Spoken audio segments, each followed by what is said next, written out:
একান্ত প্রিয় ডেলিগেট ভাইরা, আসসালামু আলাইকুম ওয়া রাহমাতুল্লাহ।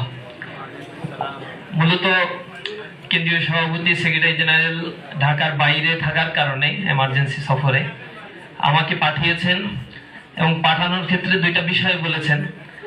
একটা হচ্ছে আপনাদের জন্য, আপনাদের কাছ থেকে দোয়া নেওয়ার জন্য, আর একটা হচ্ছে দোয়া করার জন্য।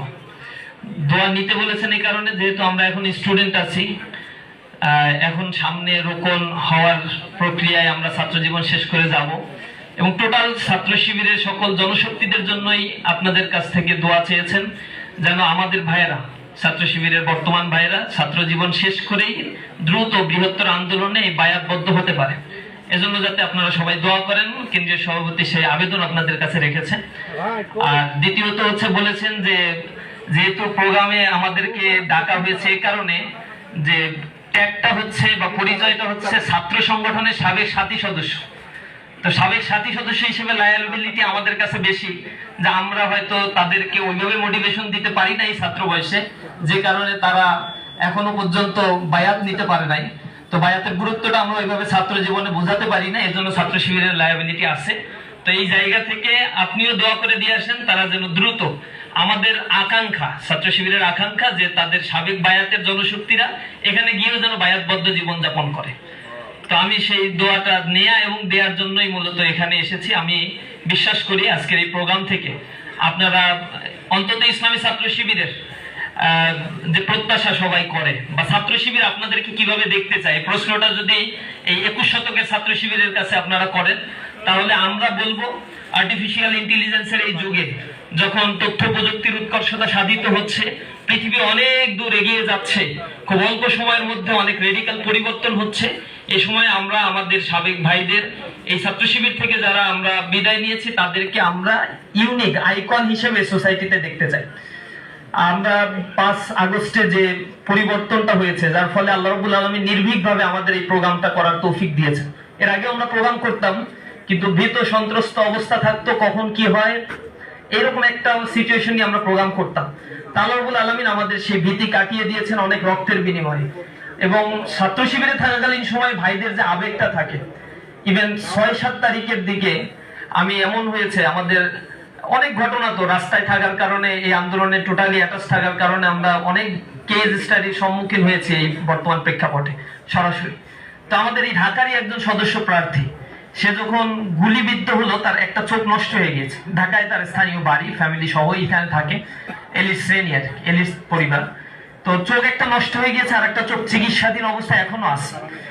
তো সে আমাকে ফোন দিয়ে বলল যে ভাই, আমার তো চোখ একটা শহীদ হয়েছে, আমি কি শিবিরের সদস্য হতে পারবো? তাই আমি বললাম যে চোখের সাথে তো শিবিরের সদস্যের কোনো সম্পর্ক নাই, আপনি পারবেন। তো সে বলছে আমি তো এখন পড়তে পারবো না দীর্ঘ সময় ধরে। লাস্ট পরীক্ষা আমি যখন দিয়েছি সদস্য প্রার্থী, তখন সর্বোচ্চ নাম্বার পেয়েছি, শুধু সদস্য বৃদ্ধি, সাথী বৃদ্ধি নাই, এই কারণে আমি সদস্য হতে পারলাম না, আমাকে কেন্দ্রীয় সভাপতি ফেরত পাঠিয়েছে। আমি তো এখন হাসপাতালে বসে কিভাবে সাথী বৃদ্ধি করবো, আমাকে আমার রিপোর্ট টিপোর্ট কিভাবে আমি রাখবো আমি বুঝতেছি না, আমাকে কি একটু সদস্য বানায় দেওয়া যায়? তো কেন্দ্রীয় সভাপতির কাছে বললাম যে ভাই, এই ভাইটার তো অবস্থা খুব খারাপ, চোখ তো একটা হারিয়েছে, আর ময়দানের অ্যাক্টিভিটিসও ভালো, ওই হাসপাতালে বসে আমাকে নিয়মিত রিপোর্ট দিচ্ছে, ভাই আমি 12 জন 13 জন সমর্থক বৃদ্ধি করছি, যে আমাকে দেখতে আসে তাকেই আমি শিবিরের দাওয়াত দিয়ে দিচ্ছি, আমাকে একটু সদস্য বানানো যায় না? তো কেন্দ্রীয় সভাপতি বললো ঠিক আছে, তাকে নিয়ে আসে। নেক্সট কনটাকে নিয়ে আসলাম, বায়াত নিল, এত আবেগ জড়িত কণ্ঠে কান্নাকাটি করলো সে। এই আবেগটা ছাত্র শিবিরে থাকাকালীন সময় আমি বিশ্বাস করি প্রত্যেকটা জনশক্তির মধ্যে আমরা তৈরি করতে সক্ষম। কিন্তু জানি না বিদায় নেওয়ার পরে অনেক ভাইয়েরাই ওই পুরাতন স্মৃতিচারণ করে।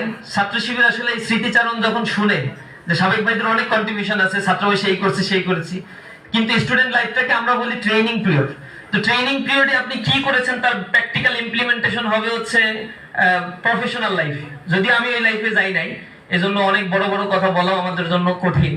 তারপরেও এটা আমরা তো দৃঢ়ভাবে বিশ্বাস করি যে এই স্টুডেন্ট লাইফে আমি লার্নিং পিরিয়ড শিখলাম, অথচ ইমপ্লিমেন্টেশনের জায়গায় আমি এখানে পারফরমেন্স করতে পারছি না, তাহলে আমার এই শিক্ষাটা আসলে যথাযথ হচ্ছে না। আমরা এটা উপলব্ধি করছি, আমাদের ট্রেনিং ম্যানুয়াল গুলো আমরা সাজানোর চেষ্টা করছি সেভাবে, এবং আমরা আমাদের অবজারভেশন এটা বিশ্বাস করছি রিসেন্টলি আমরা যাদেরকে বিদায় দিচ্ছি তাদের অধিকাংশই এরকম হচ্ছে। এবং বৃহত্তর আন্দোলনের সাথে যুক্ত হচ্ছে। এই বৃহত্তর ইসলামী মুভমেন্টকে একটি বিপ্লব হিসেবে, যেটা 5 তারিখে হয়েছে এটা গণ অভ্যুত্থান বলি, এটাকে বিপ্লব বলি না। বিপ্লব হচ্ছে ইসলামী বিপ্লব, ইসলামী ইনকিলাবের জন্য আমরা স্বপ্ন দেখছি, তার একটা গ্রাউন্ড হয়তো তৈরি হয়েছে। আমরা আগামীর বাংলাদেশকে গঠন করার জন্য দৃঢ় প্রতিজ্ঞ হয়ে কাজ করব ইনশাআল্লাহ। আমরা ওই যে দোয়ায় মোনাজাতের ভিতরে বারবার আল্লাহ রাব্বুল আলামিনের কাছে একটা দোয়া করি, রব্বানা লা তুযিগ কুলুবানা বা'দা ইয হাদাইতানা ওয়া হাব লানা মিন লাদুনকা রাহমা। হে আল্লাহ, আমাকে একবার হেদায়েতের পথে আনার পরে তুমি আমাকে আর গোমরাহি করে দিও না। ওয়া হাব লানা মিন লাদুনকা রাহমা, তোমার রহমতের চাদর দিয়ে আমাকে আবৃত করে রাখো। যেটা বলা হয়েছে কোরআন শরীফে, হুয়া যে তাবাকুম। এই হুয়া যে তাবাকুম দেখতাম গোলাম আযম স্যার যখন বলতো, অনলাইনে দেখেছি তাদেরকে, যে এই কথার ব্যাখ্যা করতে গেলেই সে কান্নাকাটি করতো এবং বলতো যে আল্লাহ একবার বাছাই করেছো, আর দয়া করে আমাকে ছাঁটাইয়ের কাতারে তুমি নিয়ে যাও না। কারণ এই ছাঁটাই করা আল্লাহর জন্য খুবই সহজ বিষয়, আবার বাছাইয়ের কাতারে আসার জন্য প্রচেষ্টাটা আমাদেরকেই করতে হয়।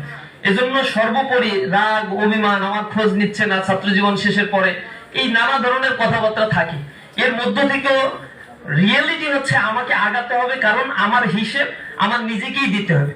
লা তাজিরু ওয়াজিরাতু ইজরা উখরা ওয়া মা কুননা মুআযযিবিনা হাত্তা নাবআসা রাসূলা। বার্তাবাহক এসেছে, আমাকে সতর্ক করেছে, এখন আমার বোঝা আমাকেই বহন করতে হবে, আমাকেই এর আসলে আল্লাহর কাছে জবাবটা দিতে হবে। এজন্য আমরা আমাদের পথটা অনেক কণ্টকাকীর্ণ, ভৌগোলিকভাবে জিওগ্রাফিক্যাল লোকেশনে বাংলাদেশ যেটাতে আছে, সেখানে অনেক ডায়নামিক একটা দেশ যদি আমরা তৈরি করতে না পারি, যে কোনো মুহূর্তে আধিপত্যবাদীরা, এরা আমাদের শত্রু। এটা কোরআনে 1500 বছর আগে আল্লাহ বলে দিয়েছেন, লা তাজিদান্না আশাদ্দান নাসি আদাওয়াতাল লিল্লাযিনা আমানুল ইয়াহুদা ওয়াল্লাযিনা আশরাকু। মুশরিকরা অর্থাৎ চারিদিকে যারা ঘেরাও করে আছে, আর একটা হচ্ছে ইহুদি, এই দুই সম্প্রদায়কে আল্লাহ রাব্বুল আলামিন বলেছে লা তাজিদান্না, অবশ্যই অবশ্যই, লামে তাকি দনুনে তাকি, অবশ্যই অবশ্যই মুসলমানদের বিরোধিতার ক্ষেত্রে সবচেয়ে শক্ত অবস্থানে তোমরা যাদেরকে পাবা, সেটা হচ্ছে দুইটা শ্রেণী, একটা হচ্ছে ইহুদি আর একটা হচ্ছে এই সম্প্রদায়, মুশরিক সম্প্রদায়। সুতরাং তারা আমাদের এই ভৌগোলিক এই লোকেশনটাকে সহজে ছাড়বে না।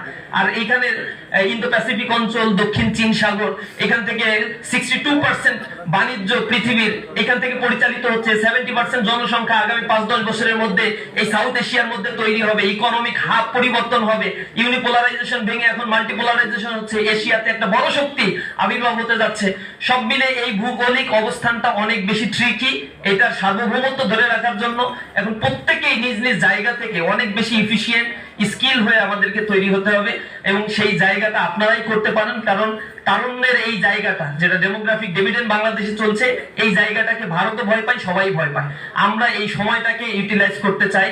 দোয়া করি আল্লাহ রাব্বুল আলামিন আমাদেরকে এই ভূখণ্ডের হেফাজত, মুসলিম উম্মাহের জন্য যেন আমাদেরকে নিবেদিত মনে কাজ করার তৌফিক দান করেন।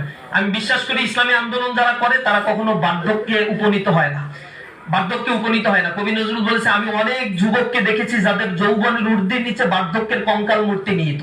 তিনি এটা আক্ষেপ করে বলেছেন যে যুবক বয়সেও মোবাইল টিপে টিপে সময় নষ্ট করছে, অবহেলায় অবজ্ঞায় সময় কাটাচ্ছে। কিন্তু আমি অনেক বৃদ্ধকে দেখেছি যাদের বার্ধক্যের ঊর্ধ্বের নিচে যৌবনের ঊর্ধ্বমালা উদ্ভাসিত হয়। অর্থাৎ তারা তাদের নিজেদেরকে আজীবন তারুণ্যের মতো করে চলতে পছন্দ করে। আমাদের আমিরে জামাত তার একটা উজ্জ্বল দৃষ্টান্ত।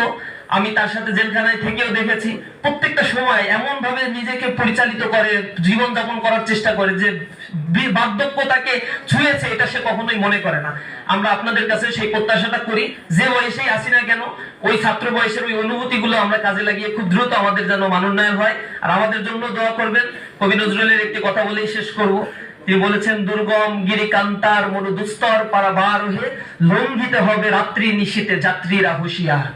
আর একটা জায়গায় বলেছে যে নহি মোরা জীবে ভোগ বিলাসের শাহাদাত ছিল কাম্য মোদের, ভিখারির বেশে খলিফা যাদের শাসন করিল আদা জাহান, তারা আজ পরে ঘুমায় বেহুশ, বাইরে বইছে ঝড় তুফান। আজকে সব ধ্বংস করে ফেলছে আমাদের অ্যাডমিনিস্ট্রেশন, জুডিশিয়ারি থেকে শুরু করে সোশ্যাল স্ট্রাকচার, কালচারাল হিজিমনি দিয়ে আমাদের স্ট্রাকচার গুলো যুব সমাজকে নষ্ট করছে। আর আমরা যদি বসে বসে এখনো পর্যন্ত তসবিহ গুনতে থাকি, আমাদের হেদায়েতের জন্য নিজেরা ঘরের মধ্যে লুকিয়ে থাকতে পছন্দ করি, তাহলে আল্লাহ রাব্বুল আলামিনের দায় থাকিনি এই জাতির হাতে, এই নির্জীব একটা জাতির হাতে একটা বিপ্লব দেওয়ার জন্য। আমরা আশা করি আমাদের হাতেই আল্লাহ রাব্বুল আলামিন বিজয় দিবেন, এই সমাজটা প্রত্যাশা করে ইনশাআল্লাহ। এই আশাবাদ ব্যক্ত করছি আপনাদের কাছে, দোয়া চেয়ে বিদায় নিচ্ছি। হাযা মা ইনদি ওয়া ইলমু ইনদাল্লাহ আলাইহি তাওয়াক্কালতু ওয়া ইলাইহি উনীব। আসসালামু আলাইকুম ওয়া রাহমাতুল্লাহ।